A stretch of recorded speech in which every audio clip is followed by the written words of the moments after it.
നമസ്കാരം രബീഷ എനിക്കല്ലാണ് കൊടുങ്ങല്ലൂർക്കാരനാണ് ഖത്തർ മലയാളിട്ട. ഇന്ന് മെയ് മാസം 12-ാം തീയതി, അതായത് ഞായറാഴ്ച, നമ്മളുടെ നഴ്സുമാരുടെ ദിനമാണ്, മാലാഖന്മാരുടെ ദിനം. സത്യം പറഞ്ഞാല് ഒരു ഹോസ്പിറ്റലിൽ നമുക്ക് വയ്യാണ്ട് എന്തെങ്കിലുമൊക്കെ അസുഖമായിട്ട് നേരെ ചെന്ന് കഴിഞ്ഞാൽ ആദ്യം കാണുന്ന നമ്മൾ നഴ്സുമാരെയാണ്. നമുക്ക് എന്ത് അസുഖം ഉണ്ടോന്നല്ല നമ്മളോട് ചോദിക്കാം, എന്താ പറ്റിയ മോനെ. നമ്മൾ ചിലപ്പോൾ ചില ആൾക്കാരുണ്ടല്ലോ, നമ്മളെ ഇരുത്തി ചില പനിയൊക്കെ വന്നോളൂ, പനി ഉണ്ടാവുന്നു നീങ്ങിരുന്നോളൂ എന്ന് പറയുന്ന ഒരുപാട് ആൾക്കാർ നമ്മൾ സ്ഥിരം കാണാറുണ്ട്. പക്ഷേ ഈ നഴ്സുമാരാണെങ്കിലും ഡോക്ടർമാരാണെങ്കിലും നമ്മളോടൊക്കെ നല്ല രീതിയിൽ പെരുമാറും. മോനെ അവിടെ ഇരുന്നോളൂ, ജസ്റ്റ് ഒന്ന് മാസ്ക് ഇട്ടുള്ളൂ എന്ന് പറയുള്ളൂ.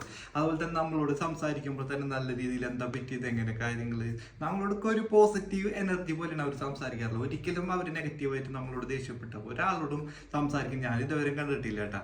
അതുപോലെ തന്നെ എന്താ പറയാന്ന് വെച്ചാൽ നമ്മളെ നാടിനെ കുറ്റം പറയല്ലോ. നമ്മളെ നാട്ടിൽ നഴ്സുമാർക്ക് ഒരു വിലയില്ലാത്ത പോലും എന്താ പറയാ, ഒരു കോഴ്സ് പഠിക്കണമെങ്കിൽ തന്നെ വലിയൊരു എമൗണ്ട് ലോൺ എടുത്തിട്ടായിരിക്കും പഠിക്കുക. കോഴ്സ് പഠിച്ച് കംപ്ലീറ്റ് ചെയ്തതിനു ശേഷം പാസ്സായതിനു ശേഷം ഒരു ഹോസ്പിറ്റലിൽ പോയിട്ട് പ്രൈവറ്റിൽ ജോലി കയറി ചെറിയ നിശ്ചിത ശമ്പളം ഉണ്ടാവുള്ളൂ. അതിപ്പോ ബസ് യാത്രയും അവർക്ക് അങ്ങോട്ട് ഇങ്ങോട്ട് ട്രാൻസ്പോർട്ടിന് അത് ചെലവെന്ന് പറഞ്ഞാൽ ചിസാറ പൈസ ബാക്കി ഉണ്ടാവുള്ളൂ. ലോണിക്ക് അടയ്ക്കാൻ തന്നെ പലപ്പോഴും തികയാറില്ല. അപ്പൊ അങ്ങനെ ഇരിക്കലും നമ്മൾ 2 വർഷം 3 വർഷം എക്സ്പീരിയൻസ് ആക്കി നേരെ അവിടെ വിടും പ്രവാസ ജീവിതത്തിലേക്ക്. വേറെ ഒന്നായിട്ടില്ല, നമ്മുടെ നാട്ടിൽ നിന്നിട്ട് കാര്യമില്ല. നമ്മുടെ നാട്ടിൽ കിട്ടുന്നുണ്ടെങ്കിൽ ഗവൺമെന്റ് കിട്ടും. പ്രൈവറ്റിൽ നമ്മൾ എത്ര കൊല്ലം നിന്നാലും നമുക്കൊരു നിശ്ചിത തുകയുണ്ട്. അതിന് കൂടുതൽ വലിയ കാര്യമായിട്ട് കൂടാറൊന്നുമില്ല. വിദ്യാഭ്യാസം ഇല്ലാത്ത ഒരാൾ ഒരു കടയിൽ പോയി നിന്നാൽ കിട്ടുന്നതിനേക്കാളും കുറവായിരിക്കുള്ളൂ നഴ്സിംഗ് പഠിച്ച് പുറത്തേക്ക് ഇറങ്ങിയിട്ട് നാട്ടിൽ ഒരു ഹോസ്പിറ്റലിൽ കയറി കഴിഞ്ഞിട്ട് വളരെ തുച്ഛമായ ശമ്പളം കിട്ടാറുള്ളൂ.